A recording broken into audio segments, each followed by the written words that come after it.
I'm Angela Rackstraw, and I have asked the question, let me just see, what is art therapy? Because I'm not sure how many people know what it is.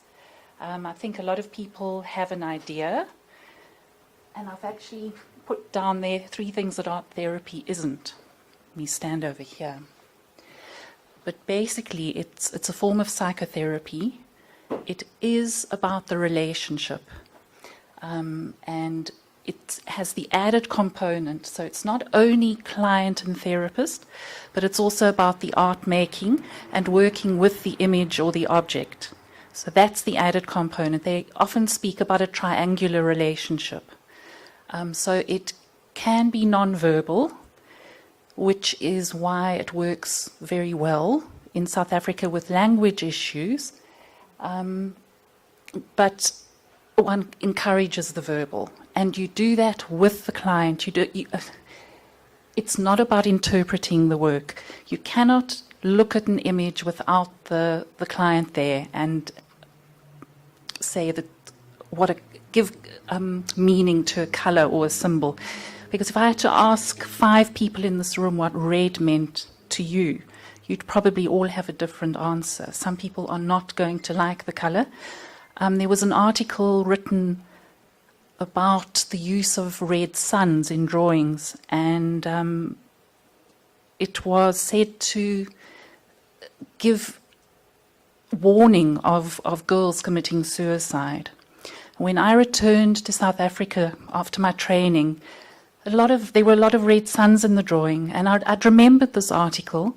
And even though in my training we were reminded again and again not to put meaning to colors, I asked, and the girl said, it's hot. Our sun is hot. And what better way than to draw it red? So it's not about interpreting. It's not about the end product. A lot of people get quite insecure when you invite them to make images. They say, but I can't draw. It's very often artists are the ones that find it even harder because they are used to working with the end product. I mean, that's happening less and less now, but school damaged a lot of us, and we think, no, we can't draw, so we don't try. And yeah, so one doesn't need to be good at art. It's psychodynamic in nature. There are many, many different trainings. My training was psychodynamic in nature. I trained in the UK. Different countries have different trainings, and our Health Professions Council looks very carefully at the different trainings when people come back, because unfortunately there still isn't a training here, although that's hopefully going to change quite soon. So it was established during World War II. There was a psychiatrist who was working with the servicemen and women who were coming back from the war and had post-traumatic stress. And they were working, they actually gave them this huge space and allowed them to go in and out as they wanted to. And they were able to compare that group of men and women with others that were just not able to, didn't want to do anything at all. They were able to compare how they actually got in touch with that alive part of themselves. And there was a talk earlier about resilience, because that's really what it's about. It's about tapping in to that positive, alive part of yourself. And in art therapy, the therapist is there to help that happen. Any age group, you can start really young, because children play, and art making and play is so closely related. And of course, people that are at the end of their lives, they very often need to leave something concrete behind, and this could either be in palliative care or it could be an elderly person. And it's very poignant and moving to work with somebody looking at their end of life stage. Various settings. Well, there are hospitals, there's the education department. When I came back, I worked in schools for many, many years. I've been back 19 years.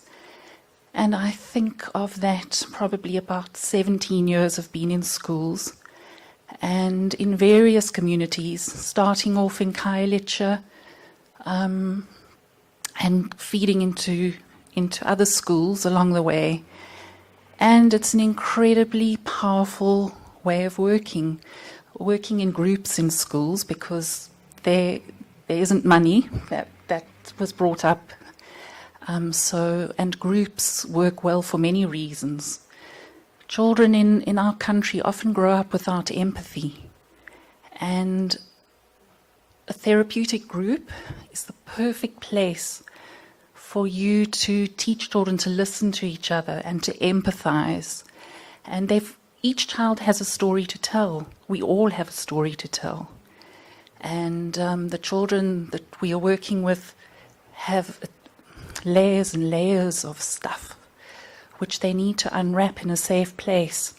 And very often home isn't that place, because sometimes they're not with their own families, but also often the emphasis has to be on work, on putting food on the table, and they're more urgent needs, and so children withdraw. And of course, quieter children sometimes get overlooked. And this is what happens in schools. So often the children that are referred to us are the quieter ones. And when they are given the space to speak and they're able to tell their story, one watches them just become alive. It's just started in prisons. There was a post advertised, and there's now an art therapist working in prisons. I think she's working in 3 psychiatric hospitals. There are posts as of this year. Both these posts, prisons and psychiatric hospitals, have just started, and this is after a long, long time. The first art therapist in Cape Town, less than 25 years ago, was arrested. She was arrested at 6 o'clock in the morning, had her mugshot taken, fingerprints, because she was practicing illegally. The Health Professionals Council didn't know what to do with her, and that's less than 25 years ago. So that's Ruth Russell Payne. We've got a lot to thank her for. So hospitals, education, prisons, psychiatric hospitals, and community settings. Sometimes get asked to run bereavement groups in communities, or if there's been a trauma, to bring adults and children together. And drawings work. Art making has worked throughout the ages. Groups versus individuals, I've touched on that already, but another reason groups work so well is that if one hasn't been listened to, a one-on-one relationship with a therapist, with a stranger, can be incredibly intimidating. So a group can also dilute some of that anxiety which would otherwise be felt.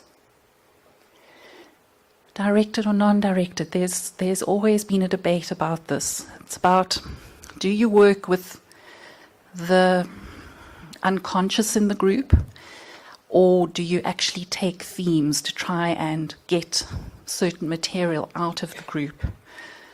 We're all different. I think it's a very good way to start when everybody's anxious, to introduce ideas, to ask people to introduce themselves non-verbally in an image.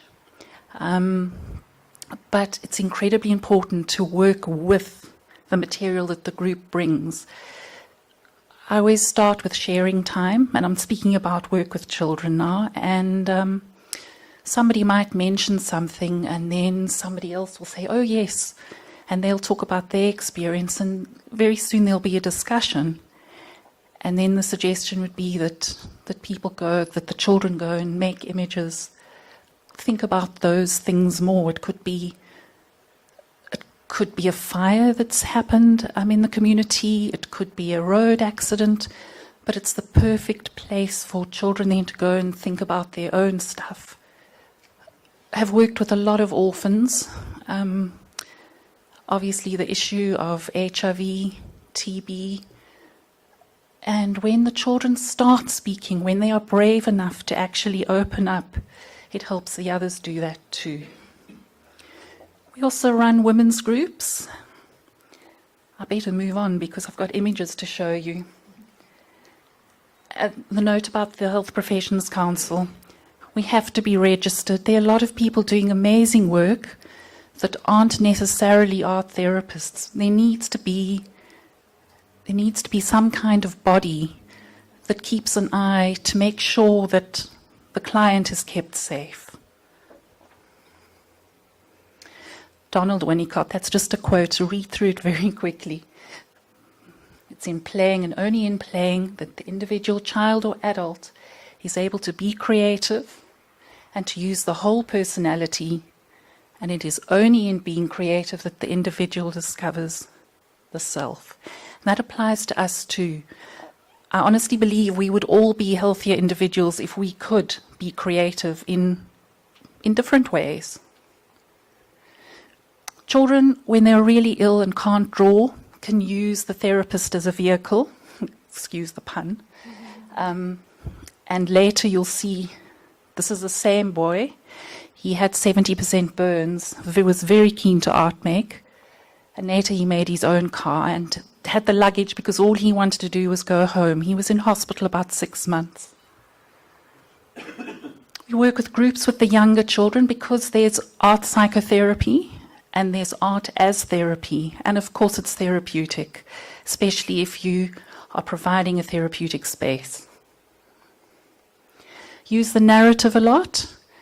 I'll be saying more about that tomorrow, because you can retell the story back to the child. They can change it. It's empowering for them.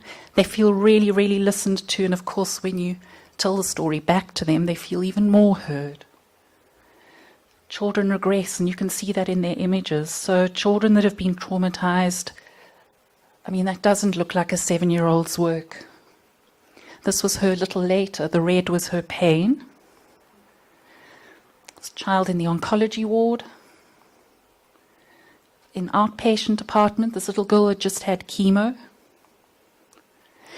This is in the school setting. It was just a random, this is what happened. We saw the car accident. That's our container looking a little run down. That's the back of the container and our vegetable garden with an amazing woman that would come on Fridays. On Fridays we would have meal times from the vegetables. Our women's group, which was also income generation. And we work with a school as well, Tembeletu School in Guguletu, and that was our Christmas party. And that's that, and I've made the 15 minutes.